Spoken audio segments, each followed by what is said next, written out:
నమస్తే, welcome to Sumantv.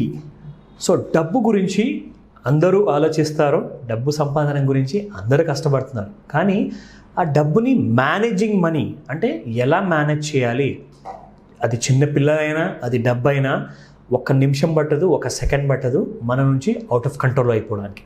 So ఇందులో భాగంగా ముఖ్యంగా మనం తెలుసుకుంటున్నాము ఫైనాన్షియల్ మెట్రిక్స్లో. ముఖ్యంగా ఈ ఫైనాన్షియల్ మెట్రిక్స్లో మనం ఫాలో చేసే బెంచ్ మార్క్ ఉంటుంది, ఒక బారోమీటర్ ఉంటుంది, ఒక స్టాండర్డైజేషన్ ఉంటుంది. సో ఇవన్నీ కూడా మనం ఎలా ఫాలో చేయాలి? ఎవ్రీ మంత్ మనం ఏం చేస్తామంటే ఒక ఇన్కమ్ వచ్చిన తర్వాత దానికోసం ఒక బుక్ అంటూ జనరల్గా మెయింటైన్ చేస్తారండి. చాలామంది ఫ్యామిలీస్ ఏం చేస్తారంటే, కొంతమంది అయితే ఒక ఎక్సెల్ షీట్ ఫామ్ చేసుకుంటారు, అందులో ₹1 ఒక చోట్లో ఖర్చు పెట్టాము, ఒక ₹1000 ఇంకొక వస్తువు కొన్నాము అన్నదానికి ప్రతి రూపాయికి ఒక లెక్క అనేది స్టార్ట్ చేసుకుంటూ ఉంటారు. సో ఎవ్రీ సక్సెస్ఫుల్గా రన్ చేస్తున్న ఫ్యామిలీ వాళ్ళు ఒక లెక్క అనేది ఉంటుంది. ఎందుకంటే ఆ లెక్క లేదనుకోండి, మీరు నెలకి ₹1,00,000 సంపాదించిన 10 రోజుల తర్వాత ఇంట్లో డబ్బులు లేవు, బ్యాంక్లో డబ్బులు లేవు, ఇమ్మీడియట్గా ఇప్పుడు ఖర్చు కోసం డబ్బులు కావాలి అంటే యూ విల్ గెట్ షాక్డ్. అసలు ఎవ్రీ మంత్ 50,000తో పూర్తి అయిపోయే ఖర్చు అంతా ఈ నెల నేను సంపాదిస్తున్న, ప్రతి నెల సంపాదిస్తున్న ₹1,00,000తో 1,00,000 కూడా సరిపోలేదు ఈ నెలలో అంటే సంథింగ్ వెంట్ రాంగ్. అంటే మీరు అప్డేట్స్ అనేది మీరు ఆన్ డేట్ ఆన్ టైం ఖర్చు అవుతున్నప్పుడల్లా ఇమ్మీడియట్గా మీరు ఆ నోట్ అనేది చేసుకోవట్లేదు. అది కాస్త మీకు ఒక్కొక్కసారి హార్ట్ అటాక్ కూడా ఇవ్వచ్చు. ఒక్కోసారి మీరు అసలు you may go unconscious, literally మీరు పడిపోవచ్చు కింద. ₹1,00,000 సరిపోలేదా ఈ నెలకి అని చెప్పేసేసి. కానీ లెక్క తెలిసిన తర్వాత యూ విల్ ఫీల్ రిలీఫ్. ఓహో, ఈ నెలలో మనం ఏదైనా పెద్ద వస్తువు కొన్నామా, దానికోసం ఈ ఖర్చు అయిందా అన్న విషయానికి తెలుసుకున్న తర్వాత why should you get unpleasant surprise? ఆ సర్ప్రైజ్ మనకు అవసరమా? అది అన్ప్లెజెంట్ సర్ప్రైజ్ అండి, ప్లెజెంట్ సర్ప్రైజ్ కాదు. ఎవరో పుణ్యానికి వచ్చి ఒక 10 లక్షలు ఇస్తున్నాడు, అది చాలా మంచి విషయం. కానీ unpleasant surprises it's not invited. అనవసరంగా వాటిల్ని మీరు ఇంట్లోకి ఆహ్వానించకండి. అలాంటప్పుడు I have some very good kind of financial metric ideas మీకోసము. అది నేను మీకు చెప్తాను. పెట్టుబడి కోసం కూడా, స్పెషల్లీ స్టాక్ మార్కెట్ పెట్టుబడి కోసం కూడా ఇది చాలా పనికి రాబోతుంది. Now why is it important to manage your money? Simple అండి, మీ మనీని మీరు మేనేజ్ చేయకపోతే థర్డ్ పర్సన్ ఎవరు రారు ఇక్కడ. కాబట్టి అది ఇంపార్టెంట్. రెండో విషయం, when you start managing your finances, what will happen? You'll have a better perspective of where and how you're spending the money. ఎందుకంటే జనరల్గా మనం ఏం చేస్తామంటే, బ్యాచిలర్ ఉన్నామనుకోండి, తల్లిదండ్రుల చేతుల్లో ఇచ్చేస్తాం వచ్చిన శాలరీ డబ్బులు కానివ్వండి, బిజినెస్ డబ్బులు కానివ్వండి, ఆర్ పెళ్ళైన వాళ్ళు ఉంటే వాళ్ళ వైఫ్తో ఉన్నారంటే తప్పకుండా చాలామంది కూడా వైఫ్ చేతి కూడా ఇస్తారు. అండ్ దాంట్లో ఏమవుతుందంటే ఆ పర్స్పెక్ట్ అంటే మీ కంటి ముందు ప్రతి రూపాయి ఖర్చు అవుతున్నప్పుడు మీకు తెలియాలి. అలాంటప్పుడే మీకు ఆ పర్స్పెక్టివ్ అనేది మీ పర్స్పెక్టివ్లో కనిపిస్తుంది. సో ఆ పర్స్పెక్టివ్ లేనప్పుడు ఏమవుతుందంటే, ఇంట్లో విచ్చలవిడిగా అయితే ఖర్చు పెట్టారు, అవసరమైనప్పుడు ఖర్చు పెడతారు, కానీ ఆ ఖర్చుకి షాక్ అవ్వాల్సింది మీరే. సో మీరు ఇంట్లో ఇచ్చిన డబ్బులు మీరు ఖర్చు పెట్టినా డెఫినెట్గా మీ పర్స్పెక్టివ్లో ఆ ఖర్చు గురించి ఇమ్మీడియట్గా అప్పటిదప్పుడే, అది ఫోన్ కాల్ ద్వారానో లేదంటే ఒక చాటింగ్ ద్వారానో ఒక ఇమీడియట్ మెసేజ్ ద్వారానో మీకు తెలియాలి. So that you get updated అనమాట. మీరు ఆఫీస్లో కూర్చొని ఉన్నారు, మీరు ఒక ఇంపార్టెంట్ విషయం, ఒక వస్తువు కొనాలని చెప్పేసి మీరు డ్రీమ్ వేసుకుంటున్నారు, క్యాలిక్యులేషన్ చేసుకుంటున్నారు. ఓహో, ఇంట్లో క్యాష్ ఇచ్చాను కదా, ఇంత క్యాష్ ఉంది కదా, నేను ఇది కొంటాను అని చెప్పే ఉద్దేశంతో మీరు అక్కడికి వెళ్తారు. కానీ మీకు అక్కడ డబ్బు ఖర్చు అయిపోయి ఉంటుంది, ఆ విషయం మీకు తెలియదు. ఇంత చిన్న విషయాన్ని ఎందుకు మాట్లాడుకుంటున్నాం అంటున్నారా?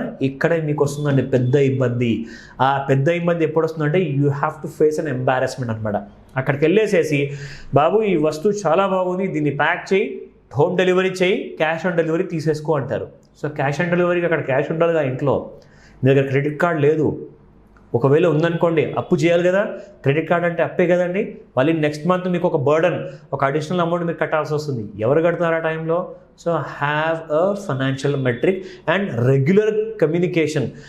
ప్రతి రూపాయి చిన్న విషయం కదండి, దానికి ఒక ఫోన్ కాల్ దండగా, దానికి ఒక నిమిషం దండగా మాట్లాడడం స్టార్ట్ అవుతుంది. ప్రతి చిన్న ప్రాబ్లము ఒక రూపాయితోనే.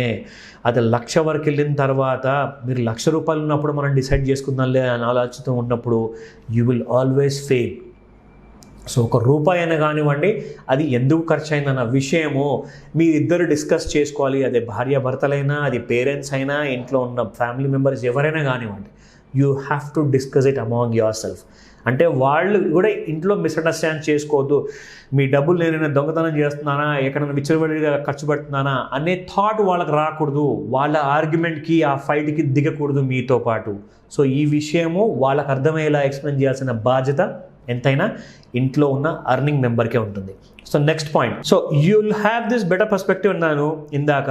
Now this can help you spend with in your budget. ఎందుకంటే మీరు ఒక్కసారి ఆ కమ్యూనికేషన్ రెగ్యులర్గా మీరు ఉంచుకున్నారనుకోండి, మీరు ప్లాన్ చేసినప్పుడు మీ బడ్జెట్ లోపలే మీరు ప్రతి వస్తువు కొనుక్కోవచ్చు.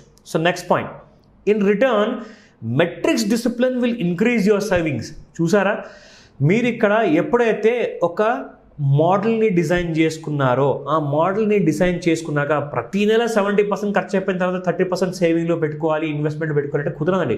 ఒక్కొక్క నెల 90% సేవింగ్స్ ఖర్చు అయిపోతాయి, 10% ఉంటుంది సేవింగ్స్ కోసము. సో మీరు ఆ ఫైనాన్షియల్ మెట్రిక్స్ అనేది మీరు ఫాలో అయ్యారనుకోండి, ఎప్పుడు కూడా మీకు సేవింగ్స్ పెరుగుతుంది కానీ సేవింగ్స్ అనేది తగ్గదు. ఒక నెల 70% ఖర్చు పెట్టారు, 30% మిగిలింది. రెండో నెల మీరు 60% ఖర్చు పెడతారు, 40% మిగులుతుందండి. Because of your financial metrics discipline. Next point, you'll also learn to control your money. Simple కదండి, మీ ఫైనాన్షియల్ మెట్రిక్స్ ఎంత స్ట్రాంగ్ ఉంటే మీ కంటి ముందు నుంచి ఆర్ మీరు చూడనప్పుడు కూడా మీ ప్రతి రూపాయి ఖర్చుకి అప్డేట్ మీ దగ్గర వస్తుందంటే, మీ ఇద్దరు అండర్స్టాండింగ్ ఇంట్లో ఫ్యామిలీ మెంబర్స్గా మీరు స్ట్రాంగ్ ఉన్నదంటే మీకు ఎప్పుడు డబ్బులు పెరుగుతాయి అండ్ మీ కంట్రోల్ ఆన్ యువర్ ఎక్స్పెన్సెస్ అనేది ఎప్పుడు పెరుగుతుంది. సో అలాంటప్పుడు you are always a winner. You will become a lakhier, you may become a crorepati also, you never know. So అలాంటప్పుడు ఆ పాయింట్ని గమనించండి, controlling your money. Now last point, so you can achieve your financial goals. చూసారా, so ఎప్పుడైతే మీరు family మెంబర్స్ని కాన్ఫిడెన్స్లోకి తీసుకుంటున్నారు, మీరు ఆ విషయం వాళ్ళకి ఎక్స్ప్లెయిన్ చేస్తున్నారు, నేను సంపాదించేది ఫ్యామిలీ కోసం, ఖర్చు పెట్టేది ఫ్యామిలీ కోసం, ఇన్వెస్ట్మెంట్ చేసేది ఫ్యామిలీ కోసం, అందరూ హ్యాపీగా ఉండాలని చెప్పేది ప్రతి ఆలోచన మీరు చేస్తుంది ఫ్యామిలీ కోసమే, అంటే మీరు ఆ ఫ్యామిలీలో భాగం అనుకోండి. సో ముఖ్యంగా ఏంటంటే మీరు వాళ్ళందరినీ కాన్ఫిడెన్స్లోకి తీసుకున్నాక, మీరు ఒక ఆలోచనలో ఒక లెవెల్లో ఉన్నారు, కానీ మీ ఫ్యామిలీ మెంబర్స్ ఇంకో ఆలోచనతో ఎక్కడో ఏదో లెవెల్లో ఉన్నారు, వాళ్ళు మీకంటే వేరే ఆలోచనలో ఉండడం వల్ల ఆ ఆలోచన కాస్త మ్యాచ్ అవ్వలేదా, లేదంటే వాళ్ళ ఆలోచన ఇంకెక్కడో ఉంది మళ్ళీ అక్కడ కూడా మ్యాచ్ అవ్వలేదా. సో ఈ మ్యాచ్ అవ్వాలి అంటే ప్రతి రూపాయి ఖర్చు పెట్టేటప్పుడు, ఆ ఖర్చు పెట్టే ముందే మీరు డిస్కషన్స్ అనేది చేసుకుంటే you will always remember you will be in profits. So దానివల్ల ఏమవుతుంది, మీకు మీ ఫ్యూచర్ గోల్స్ ఏవైతే ఉన్నాయో వాటి కోసం మీరు కష్టపడి మీరు ఇన్వెస్ట్మెంట్ చేస్తారు. మళ్ళీ అక్కడ నుంచి కూడా మీరు ఇన్వెస్ట్మెంట్ చేశాక మీరు నిద్రపోవద్దు, అక్కడ నుంచి మీ డ్యూటీ మొదలవుతుంది. So you will have a separate investment financial metrics అనమాట. ఏ స్టాక్ ఎలా పర్ఫామ్ చేస్తుంది, ఏ స్టాక్ ఎందుకు అండర్ పర్ఫామ్ చేస్తుంది, ఎవరికి ఇంపార్టెంట్గా మనం మెయిల్ పంపిద్దాము, సుమన్ టీవీ అడుగుదామా, సుమన్ టీవీలో వేరే వేరే గెస్ట్ ఉన్నారు వాళ్ళందరిని అడుగుదామా, నా ఫ్రెండ్ అడుగుదానా, నా బ్యాంక్లో ఉన్న మేనేజర్ని అడగనా, ఇవన్నీ మీరు డెసిషన్ తీసుకోవచ్చు. So these are all leading to a successful financial goals అనమాట. సో ఈ విషయం గుర్తుపెట్టుకోండి. ఎనీ క్వశ్చన్స్ యూ హ్యావ్ ఒక మెయిల్ పంపించండి. ఆల్వేస్ మా ప్రయత్నం మీకోసం మేము తప్పకుండా చేస్తాం. Thank you very much.